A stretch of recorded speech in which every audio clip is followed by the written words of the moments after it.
Pergi mana ni? Oh, nak pergi cosplay fair. Cosplay. Itulah sebab pakai macam ni ah.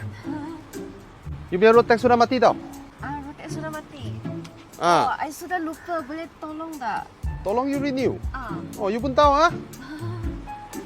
Okay. Sekarang ni, you punya handphone pergi POI to you. Nampak tak? Nampak.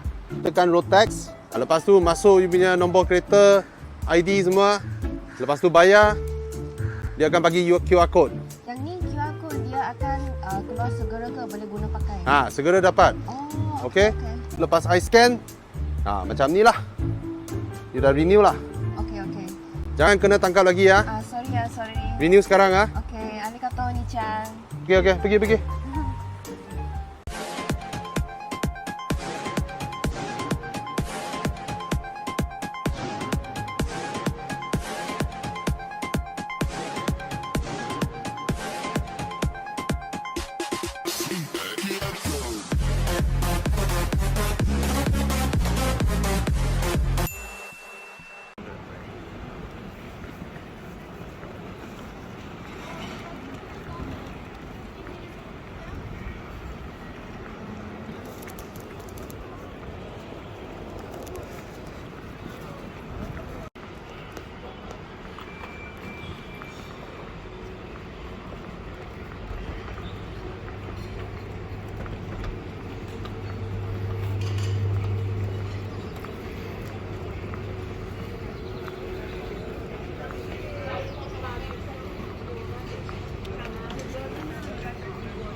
Remember this, those beautiful lockers of the Turkish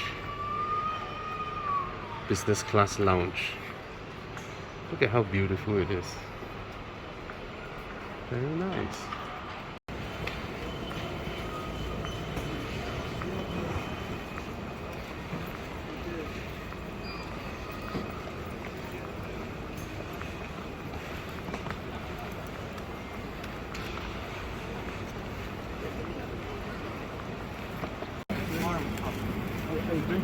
Yeah, flying here.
Fastened until the seatbelt sign has been turned off, and do not open the overhead bins.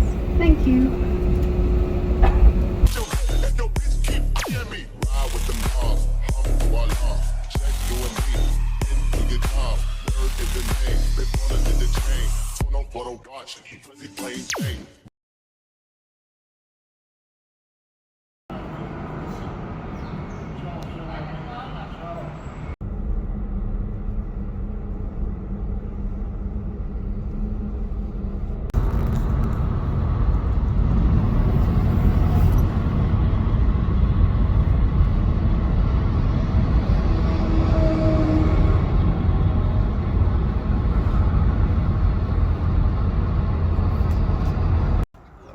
Sag's mir dann. Vielleicht kommst du als morgen. Ja, na klar, so weit verpasst. Ja, jeder Tag ist es eigentlich. So, yep. Eddie arrived in this electric van. And this is the hotel. See, they put up Christmas decoration already. That's how the hotel looks like at night. It's a small, tiny hotel. Okay. Alright, now check in, then work. We have arrived at Audi Forum. This is, yep, land of Quattro. There's an Audi police car there. That's the doctor. Nice. Alright, that's... Can't tell what car is that. What car is that? The one inside. I have no idea. So the new Q3. Anyway, let's go down. So we have arrived at Audi Forum. This is, and look at how they welcome us. Lovely Malaysian flag there. All right. Unfortunately, we are back to wearing masks again inside, but I hope. Oh, black. Yeah. Sorry. Hi, you welcome. Sorry. No worries, no worries. Thank Hi, you. welcome. Thank you. You see? Yeah, right. Danke. Lovely. Especially for you, there's a Malaysian Yeah, flag. yeah, Yay. I'm sure you have never seen this before. yeah. Wir haben ihn gerade angefangen, haben gedacht, okay, Vorsprung durch Technik. Hello. Bobby here. I'm at the Audi Museum. This building is called the Audi Forum, and this entire complex here is actually Audi's HQ at Ingolstadt. Alright, so there are some cars here where people who buy cars, they come here to collect their cars. You see that? That's a brand new RS6 over there. S6. A very, very base spec A4 Avant. Rather high spec A8 Q3 Sportback base spec. Yeah. There we go, let's go in. These cars are also awaiting customer collection. Alright, that's a SQ7. This red one is an SQ7 as well. That's an e-tron. And that's Eugene from, oh, Paul Tan. Hey, look at that. RS6. And then a base A4. Like, kosong until this guy didn't tick one box. He didn't tick anything. He just like, give me the car, that's it. It's my first time seeing like a base, super duper base spec A4 Avant. No LED, nothing. And that of course is an RS6 fully kitted out, black spec, ceramics. Oh, very nice. Look at that. Adaptive cruise control, everything. 22-inch wheels. Congratulations. Very cool. And we're gonna have lunch and coffee here in the Audi Forum. Alright, let's go. This is their staff canteen. Look at that. Look at that. Beautiful. Beautiful. It's nice when everybody puts effort in their work. Look at that. Look at that. So now we're entering the Audi Museum, and this is their merchandise area. Really? Rally RPM meter.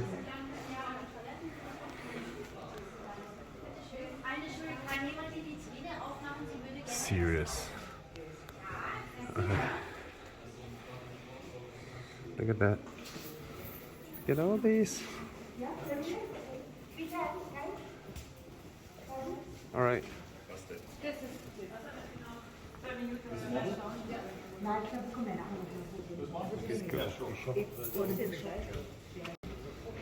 So up there is the restaurant, the Avis restaurant, and here they are doing something. How aerodynamic can a car be? And, you see students here. Oh. It's a recommendation that you don't do. But in the factory. Okay. Alright. Look at that conveyor. Right. They replicate this to put the model cars, but this is the actual one. Alright. Very, very cool. The Audi race cars, the UR Quattro, they're all there. Very nice. So who wants to leave some? You want to put your... So the staffs will eat here, but for the guests, the Avis restaurant. There's a concept car called Avis as well. And they placed the Avis concept over here. Look at that. This is, in a way, what predates the R8, you know. Audi's attempt at a mid-engine supercar. The Audi Avis Quattro. In the restaurant called Avis. Phones out. So now we're traveling back to...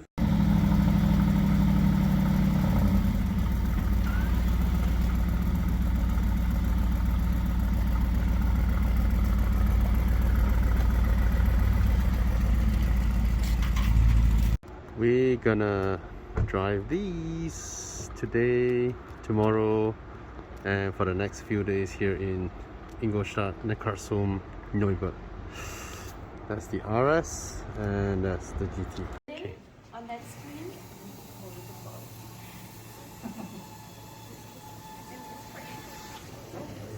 Oh.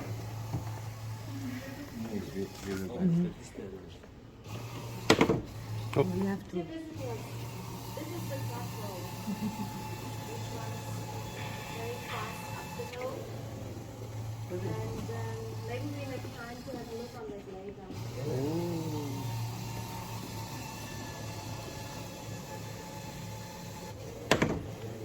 Let me tell you a little bit about Audi's history. This is the first car by the creator of Audi. His name is August Horch, which is not Audi, as you can see. The brand is called Horch. But after that, he was kicked out by his own shareholders, and he created a second company, which Horch means listen, and in Latin, listen is Audi. Hence, the second company that he created is called Audi, became a competitor of his original company, Horch. Alright, want to know more about Audis?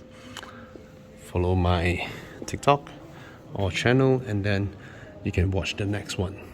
A lot of interesting stories. This is a 1914 Audi.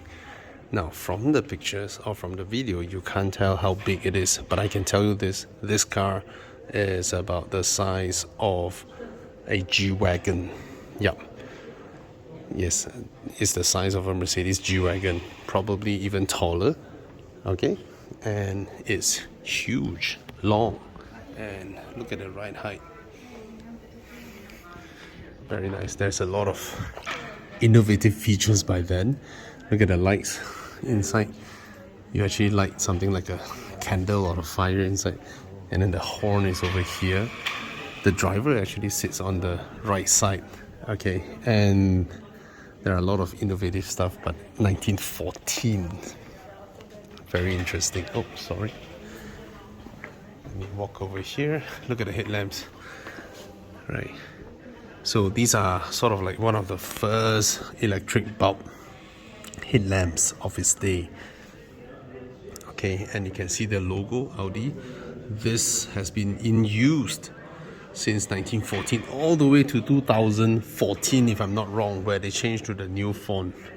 Okay, that's how the engine looks like. Very, very intricate. Okay, a far cry from that first attempt. This is a luxury vehicle. From the get-go, Audi has always wanted to create the best vehicle I mean as in August Horch, okay? I'm in Audi's museum. I'm gonna do a lot more videos. Follow my channel, okay?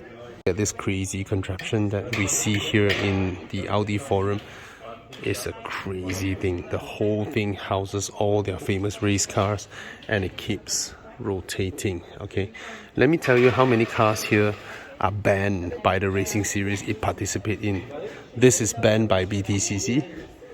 That one and that one was banned by IMSA, okay?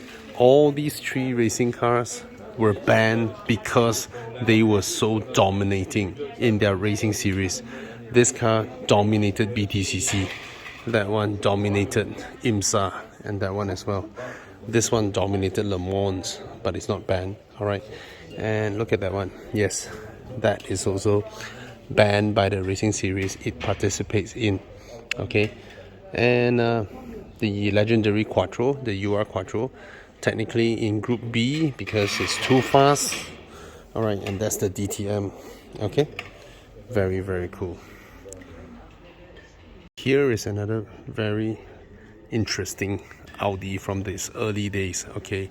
Now the size of this car is unimaginable. This is, how do I put this? It's easily as long as a Mercedes AMG 6x6, okay? Almost the same height. It's huge, huge, huge, huge, okay? Now, first off, cars of these days are made for rich people and they are of this kind of height, okay? They have a huge ground clearance, all right? And back then, Audi's hood ornament is actually intricately made #1. That's their hood ornament. And if you look at the honeycomb grills, wow, they were there already. Now, look at this. This is the radiator. That's the fan. Look at the fan belt. Look at how beautiful the fan belt is. And look at all this. I tell you, back then people built things with pride. Alright, the chrome pipes and all that. This is a straight 6 engine. See the proud Audi logo emblazoned here. And you can see even these little engine parts. Oh my god, look at that. They were made beautifully. And amazingly, if I'm not wrong, this is the Zenith that we know. Right, patented Zenith. And can someone tell me what part is this? I have no idea. This is, and look at the steering rack. Amazing. Alright, the steering, this is the cutaway, but it's the actual car. Okay, the steering rack all the way down here. And then look at all these. These are hydraulics. Yeah, these are hydraulics to open and close stuff, and early generation wires, the wirings, look at that. Madness, the engineering that goes into these. And look at this interesting stuff. The one in the middle is actually the accelerator, okay? And then you can see the transmission, and then you can see the long shaft going to the back. Alright, here's the cushion, how it's being made back then. And then the steering wheel, look at the steering wheel. Very, very interesting. And these are the seats, and it's a very luxurious car for its era. The frame is wood, but the mechanicals are there, okay? I'm in Audi's museum. Follow me to learn more. Luxurious car I showed you in previous episodes were the pre-war eras.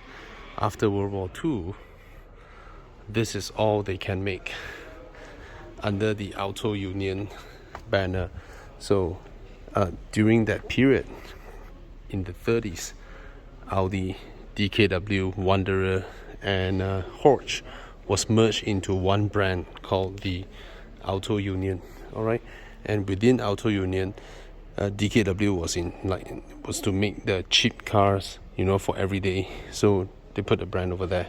But also under Auto Union, they make some lovely stuffs like these, right?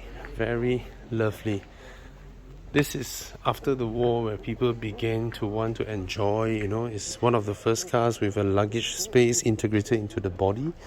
And This one as well, where it has a station wagon body, where the concept is that you can fold the rear seats down so that you can sleep in the car when you travel around from Germany to Italy to Spain and all that. Alright, this is one of the little sort of military use vehicle under Auto Union, which is, yeah, military use. Alright, very cool. Want to know more? Want to watch more? It's the car that made me fall in love with Audi, the RS4 Avant B5, first generation Audi RS4, 2.7 liter V6 bi-turbo, 380 horsepower. Very, very lovely looking car. This is an Audi before the big grille era, but I think this is just timeless. Look at its styling. It's basically timeless. Very, very good looking car. Alright, lovely. Of course, I can't afford the RS4 back then, and I also can't afford the wagon, so I bought a sedan, and I drove in this interior for 8 years until I bought my S4 Avant. Right, I'm in Audi's museum. Follow my channel to know more about Audi's history. We're all familiar with the TT, but what the TT represents is it is the car that fundamentally changes how cars were constructed. Before the TT, most cars, right, have, you know, a hood and then a light and then a bumper that runs across and in the form of the shape of a bumper. TT is the first that integrated the bumper and the front grille into one single element, which has become what every single modern car has followed, this construction method. Back then when this TT came out, it doesn't have a rear spoiler and it failed the Moose test, so all TTs were recalled back into the factory and a small little spoiler were added at the back to make the car more stable at high-speed braking maneuvering. Alright, I'm in Audi's museum. Follow me to know more. Amongst the German premium brands, BMW, Audi and Mercedes-Benz, Audi was the first to downsize to this segment and go and attack the market, whereby the young affluents are buying now, okay, with the Audi A3 in the 90s. So Audi was the first. Then BMW tried with a very funny attempt at the TI, and Mercedes as well with the CLC, but the A3 was actually the first premium subcompact car. Alright, I'm in Audi's museum. Follow me for more. This is the legendary convertible that Lady Diana drives. She loves it. Alright, for some reason the British royal family loves Audis. Alright, and Lady Diana drives this. And one thing very unique about Audi convertibles is that whatever color it may be, the A pillar is always in this intricate, beautiful, bare brush aluminium color. Every single Audi convertible retains this tradition. Alright, so this is the Audi 90 Coupe, which is the same platform that was made into the legendary Audi RS2. I'm in Audi's museum. Follow me for more. Now, we all heard Mazda rotary engine, right? But actually, rotary engine is invented by Germans, and there's another brand that uses it back then. Yes. And it's this car under the brand NSU, which is under the group as well. This is a rotary powered car. Alright, back then the promise is that with a small engine like this, it can generate a lot of power and it's lightweight, which is true, but rotary has proved to be rather difficult to make it into something that is fuel efficient and reliable. Alright, but this becomes one of the car that contributes towards the evolution of car making. Now, if you look at this car, you would have thought it came out in what, early 80s, right? Look at the shape, look at the design of the car. You would have thought that, right? Look at its interior, right? But actually, It came out way before that. Way before that. What year? Alright, cheers. You wouldn't have guessed this is an Audi. Look at its shape. Look at its styling. It almost looks like a replica of an American car, right? Yes. This is an Audi. Obviously, post-war era, where the entirety of Europe wants to copy what the Americans are doing. Alright? Let's look at something more modern. Now, back in the 1960s, Audi designed something, boom, like that. The Audi 100 Coupe, okay? And the current Audi A7, or the previous Audi A7, takes inspiration from this. So this affects the Audi A7 and of course the Sportback series of the A5, S5 or RS5, alright? It came from this car. The A7's profile is here. Very significant. You can see that from here. Alright. So I'm in Audi's museum. Follow me for more. What made Audi so famous with Quattro, four-wheel drive? Now, back in the 80s, Audi debuted the... Now, what made Audi so famous in racing? And of course with Quattro. In the 1980s, in Group B rally, Audi debuted this monster. And this instantly beats every other car racing in rally. Why? Because Audi proves that four-wheel drive isn't just something for heavy-duty farm machines, right? Audi has developed a way to lower the entire assembly of four-wheel drive systems and to make it viable into racing cars, and I put them into this racing car. And when Audi went rally, they basically beat everybody because nobody thought you can use four-wheel drives in racing. Alright, so Audi did that and basically just annihilates the competition, and then Audi brought four-wheel drive into touring car championships, BTCC, IMSA and all that, and then from there on Audi also dominated the racing series, and then they get banned. Yes, the racing organizers literally say, alright, no more four-wheel drives in touring car races. Unfair, right? Yeah. Even Audi R8 has to be rear-wheel drive when they go racing. Unfair, right? Anyway, I'm in Audi's museum. Follow me for more.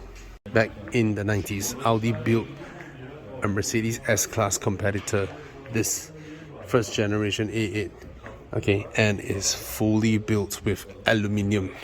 Yep, nobody has done that. Audi is the first to be doing it. A limo that challenges 7 Series and S-Class with a full aluminium body, just like the Honda NSX, right? And it made this car handle so well comparatively. And Audi is also the first in year 2000 to fully build a super subcompact, super mini with aluminium, 100%, put it into production. And the reason was to save on fuel. Audi is the first premium car maker to go downsizing with their engines. When Mercedes and BMW were still indulging in 3.5, 2.8 liter cars, Audi is already down to downsizing to 1.2, 1.8 turbocharged and all that. That's why in the 2010s era, when BMW and Mercedes began embracing turbocharging, where they need to use fake badges to mimic larger displacement names, Audi don't need to. Alright, I'm in Audi's museum. Follow me for more. Checking out from this lovely hotel. I'm now heading to Nuremberg, where Audi has a test track, and it's the Audi Sports Center. Alright, and of course, we'll be driving this Audi e-tron GT RS. Let me show you the light show, which I think you've seen before. Ooh. Yep, that's what it does. And then double click, pops open the boot, That's the charger back, and it's very spacious. Very nice. Let's begin the day. So I will be driving the Audi RS e-tron GT. So the interesting thing is that between the GT and the RS, the differences are actually pretty minor. I mean, of course, this one produces a lot more power, close to 600 horsepower, and the RS will have a carbon roof. You will have carbon side mirror caps, carbon inlays inside, and then these are of course optional. You can have gloss black everywhere, and generally they even have the same battery pack, you know. And in terms of exterior, there are no body panels that are different. There are no white bodies and whatnot. Alright, they are essentially identical, so you don't lose out a lot in the GT. In fact, in the GT you get a glass roof. It's optional. Alright, let's go.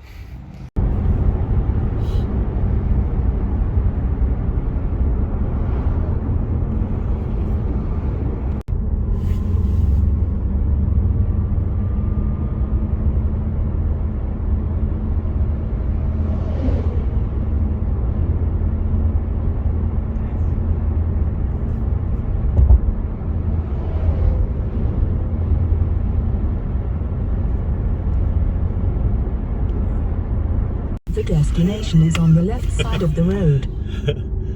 We are here at Maybach. Oh, look at that beautiful Audi building. Yes. Where do I turn?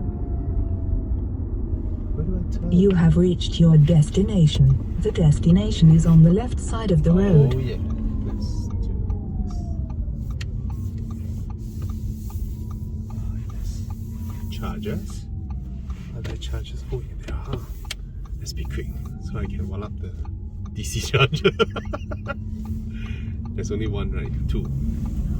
Alright, let's go. No, the DC charger. Who arrives first gets the DC charger.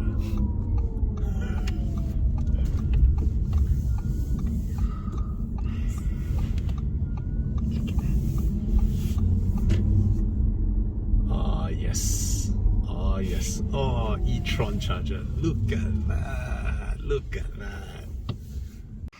Alright, here I am. Let's do this. Okay, you know how to operate this? Press. I remember it's quite advanced one. Okay. Oh, I thought it does the flipping thing. Okay. Alright, so look at that. And you tap the card, verifying ID, and I'm using number 2, right? Which one is which? Should be the right one. Should be this one. Okay, I'll press this. Alright. Oh yeah, it lights up to blue. And now, okay, just plug it off. This is the DC charger. And oh, look at the cable. It's heavy. It is heavy. Oh. Hey! This is the DC port is the other side. Sorry. And this is the place. The Audi driving experience. Oh, look at that sight. What a sight. Okay, let's go in. Relate. Whoosh. That's the e-tron racing car over there.